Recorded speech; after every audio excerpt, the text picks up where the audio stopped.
As we move into the recording here, we can see that there are several details on the stained glass, including the Arisen at the center of the dragon, as well as many different symbols around the structure as well. Obviously on the left we have Ulrika, which is from the Kingdom of Vermund, which we can see outlining her figure. We also have Nadinia on the right, which we can see the Batal region, including its deserts and waterfalls and temples there on the right. As we move from right to left in a clockwise fashion, we can see the first thing that is shown seeming to arise out of the water is what looks like the mighty Talos, which is what we see in this cutscene here. As we can see from the tendrils, it looks like that this will indeed be linked to the brine, as was theorized by many players. This seems to be another supporting bit of evidence to support that. We can tell it's bronze because of the way that the coloring is done. We can see that it's bronze on the lower parts, and as you rise higher, we can tell that the bronze is now oxidized into a green color, similar to how the Statue of Liberty has been oxidized over the years. As we move to the left, we can see that the Medusa is shown here. And one thing to note about the Medusa is that in this preview, it is stated as being a Medusa, a singular Medusa, meaning that we might only encounter one in the entire story and in the entire game, similar to how we only encounter one in the Sphinx. So that is something to look forward to. So as we move over to the left, we can see that there appears to be someone holding the fighter vocation. And although I skipped over it earlier, I will go to it now. In the Batal region, we can see something that looks like a sensor that we can see coming out of the waves, which is very cool indeed. And again, these are mostly just little details and not necessarily anything related to story. As we move clockwise over Ulrika, we can see a visage of the golem as well. And as we move again to the top of this mural, we can see what looks to be a shield of some sorts, or someone holding a shield. This might indicate a potential ally, or it could indicate a potential enemy. We do not know yet. As we move further around, we can also see that we are encountering what appears to be a magic archer vocation as well, which will complete the entire mural. And this seems to be a lot of symbolism as far as how the story will progress. And of course, as is outlined on the mural, we can see many different Arisen hearts, which might allude to the cycle of eternal return, which you'll know if you play the first Dragon's Dogma. As we look over the land of Vermund, we can see that there are many different towers and outposts, including one appearing to the left, which seems to be a goblin encampment. We have the Arisen that is clearly a sorcerer with the archistaff, and we have one guard tower that has a ballista on the top, which might be there to guard against certain encounters. And in the distance here, we can see something that looks like Vernworth, which is the main site of the human kingdom of Vermund, which we will be visiting later on in this video. In the Part 1 Hero title here, we can see what appears to be an absolute confirmation of all the vocations we'll be getting in the game. If we start from the left-hand side here and go up in a clockwise fashion, we can name out each of these vocations. We have what appears to be the fighter, then the archer, then the sensor icon for the trickster vocation. We have the mage, we have the thief, and right above that we have the icon for the magic archer. As we move to the right, we have the mage again. We have mystic spearhand, archer, and fighter again. Then we have the warrior, the thief, the mage, the sorcerer, the archer, the fighter again. And in the middle here towards the top, that's pretty much all of the vocations we get. They just continue in a pattern as you go more and more around the structure. It appears to have an Arisen heart, which, as we know from several translations of the Warfarer vocation, this is meant to signify the Warfarer vocation.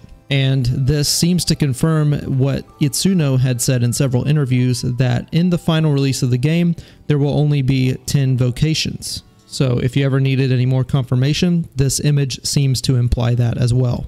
In this portion of the video, we can see the dragon is flying away from when he initially made the Arisen, which is confirmed from several gameplay clips. As the game has been confirmed by Itsuno to feature an amnesia trope, this appears in a cutscene to where you would fight the dragon, then get burnt to a crisp, and because of your strength of will, the dragon selects you as the next Arisen, which heals you from your wounds. And it's very important to see that the fight here initially is pretty much impossible for the Arisen at first. However, as he or she strengthens and grows in power, the fight against the dragon will become more and more realized, especially as they hire more and more pawns. It's also implied that because the dragon selects you as a holder of will, he essentially saves your life from being burnt to a crisp and having third-degree burns for the rest of your life. As is showcased in this clip as well, you cannot initially understand the dragon. He speaks in worm speak, which is a language from the first game, and in order to finally understand him and other dragonkin, which we've seen in other gameplay clips, you must become the Arisen to then unlock the ability to speak in his tongue. Although there are several people who claim to speak in worm speak in Dragon's Dogma 1, this will likely be a returning point in Dragon's Dogma 2, having those who speak worm speak. As we move forward in the clips, the shield that the Arisen has as the fighter vocation appears to be a copy of the Dragon's Faith shield from Dragon's Dogma 1, which was previously a shield exclusive to the Mystic Knight vocation. And as we covered in a previous video, it seems that many aspects of the Mystic Knight vocation are carried over to the fighter vocation in Dragon's Dogma 2, such as this elemental counter skill, the ability to wield maces, as well as many magic shields being cast down to the fighter vocation as regular shields. In this cutscene here, it appears we have an Arisen that is acknowledging their fate as the Arisen. He then cleanses his hand over his non-existent heart and seems to, again, accept his fate to fight the dragon. It's unknown if the final battle against the dragon starts here or if this is more of an acknowledgement similar to this scene here from Dragon's Dogma 1, but an important detail nonetheless. And he's wearing some pretty cool looking armor. As is seen here, we can see that there is a pawn showing the Arisen to the rift to then introduce them to the concept of pawns. And as is mentioned here, the rift is what connects many different parallel universes together, or parallel realities, as is mentioned by Ian McShane here. And we can see from that wording that it appears that these are parallel realities, meaning that we are somewhat still encountering the eternal return concept from Dragon's Dogma 1. And it's possible that because this world in Dragon's Dogma 2 is based on a parallel world of Dragon's Dogma 1, we may encounter some more aspects from the first game, which could either be callbacks or even major story points. As we can see from this graphic here of two nations, we have Vermund there in the top left, and we have Batal there in the bottom right. Important to note that we have many different flaming Arisen hearts in the border here, which may signify, again, the eternal return cycle from the first game. As is mentioned in the video here, we can see that Vermund is clearly a cradle of life, and there are many different crops and water sources and what appears to be your typical beginner levels area in an action RPG. We also see a nice little shot of the ox cart here at the end. It's heavily implied that Batal is a region that you reach later in your playthrough, and this is confirmed by many different gameplay clips of demos that we've already seen. So expect to be at a higher level before you reach Batal. Of course, you're technically not gated from reaching Batal until you're a higher level. You can explore in an open world setting. You just might encounter harder level enemies as you progress. As we get a brief shot of here, we can see that's mentioned by the clip that the Arisen is typically the ruler of the Vermund kingdom, and it calls into question what exactly will happen whenever we encounter the false Arisen, which has been alluded to in story beats since before this showing.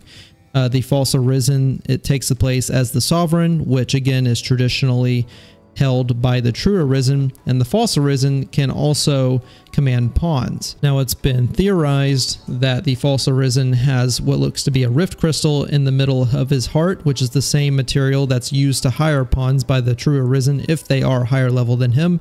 So there's a potential story beat here for rift crystals as we move on, but it's not entirely known as of yet how exactly that will play in the final story. Just a neat little tidbit I figured I would throw in. And additionally, on the political side, it is interesting to see that there is an Arisen that is ruling this nation and not some sort of dynasty by hereditary means. So it's interesting that this kingdom managed to continuously find different Arisen to then make themselves be ruled. And it's honestly a miracle that this kingdom is still in place, as I imagine not every Arisen is specifically tailored to rule a kingdom logistically, but that's more my own gripe with that story beat, and I'm sure that they'll have an in-lore reason for that. And it's very important to note here as well that the sovereign or the Arisen of the Vermund region is a complete outsider to those of the Batal region. So they have no power over them, and they almost seem to completely buck the trend that Vermund has when it comes to the Arisen and pawns. Obviously, they worship the lambent flame, which they believe wards them away from the dragon's encounters and the dragon's destiny.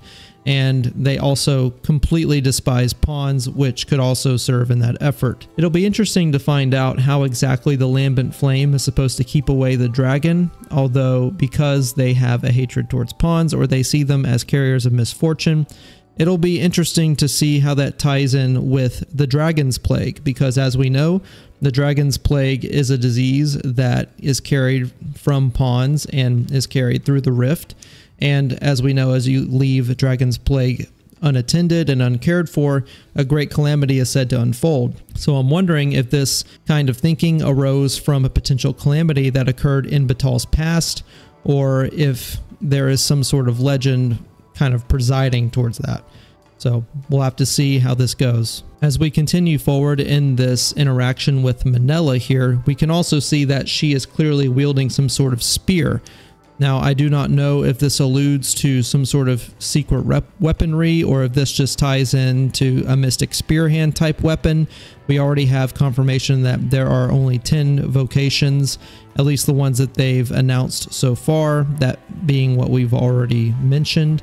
So it'll be interesting to find out why she has what looks to be a typical spear instead of a duo blade. We also have a nice look into the Elven style of civilization, and while it is said that they are a separate race, we can see from many different Beastren that the ear shape is clearly similar.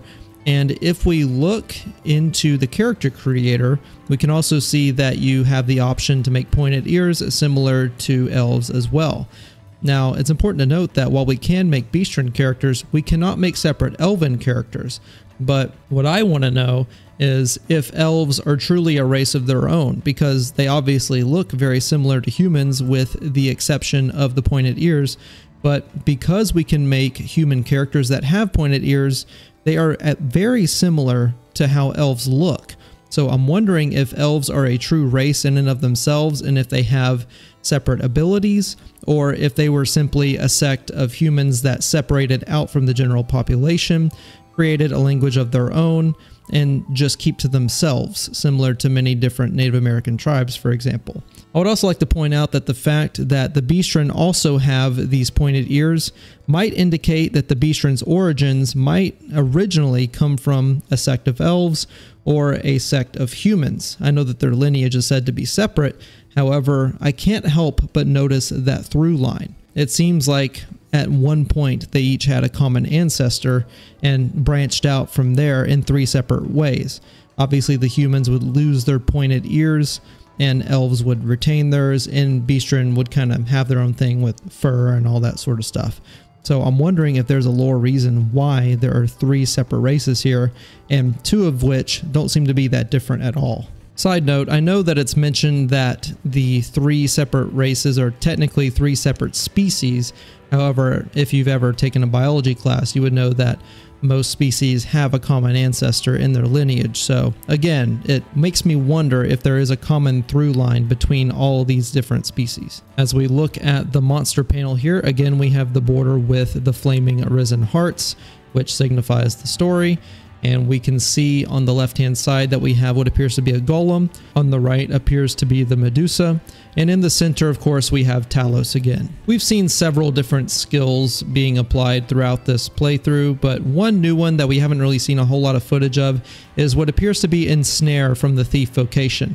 This is where he throws out a line, yanks it back to then draw the enemy in, and then has a follow-up attack. And as we can see in many clips, he appears to follow this up with a flurry of blades, including Helm Splitter, which seems to suck in the harpy that he has hooked, which is a very cool detail indeed. It makes the thief look very strong. We also get a look at how particularly brutal the combat can be in Dragon's Dogma 2. If you get knocked off balance, you're not going to have a good time.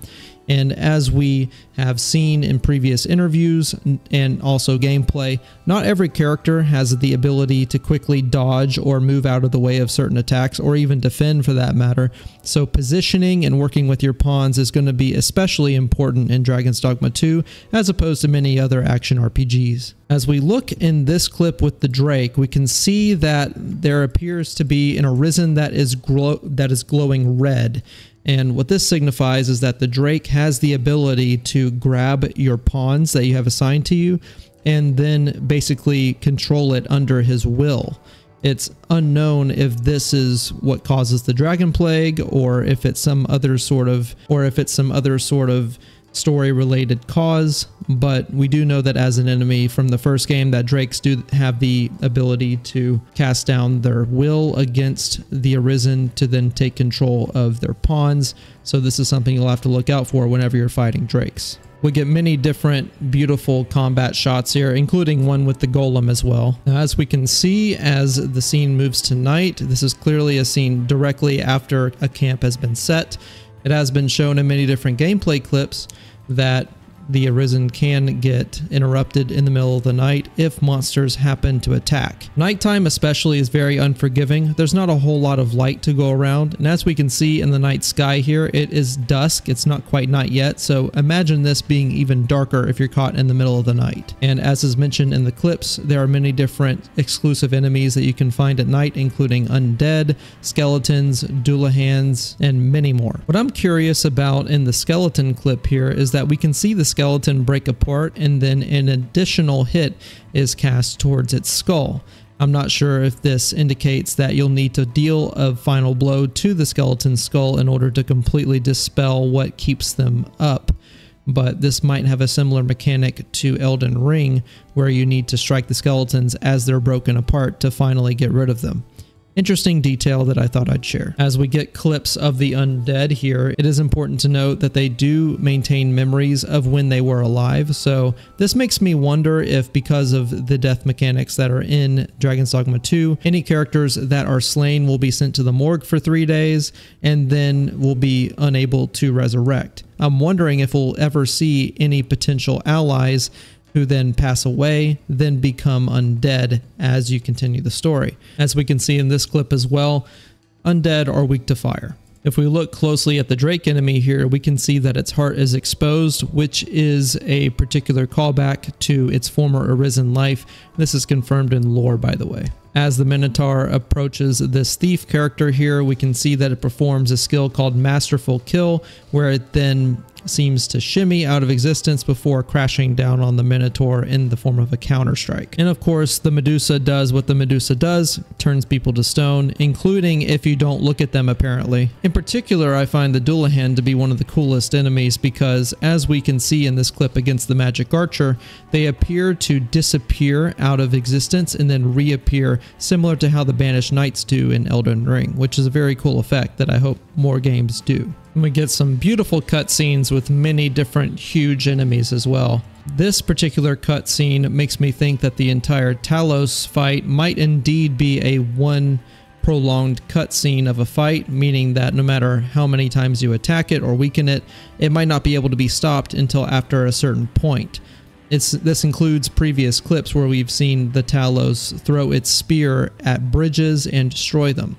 So I'm not sure if our actions will actually have any effect on the Talos fight, but it appears that we do get a high detail cutscene here with the form of the ballista, which makes me think that there are certain story beats that need to happen before the Talos fight is officially done, similar to how, spoilers, the dragon fight was done in Dragon's Dogma 1. We have a nice view of Seism as well as torrent shot or barrage shot from the archer. We finish off with a beautiful cinematic that is reminiscent of the story beach we covered earlier, and also we get the pre-order bonuses, which we can see at the end. Thank you guys for watching, and I'll talk to you again real soon.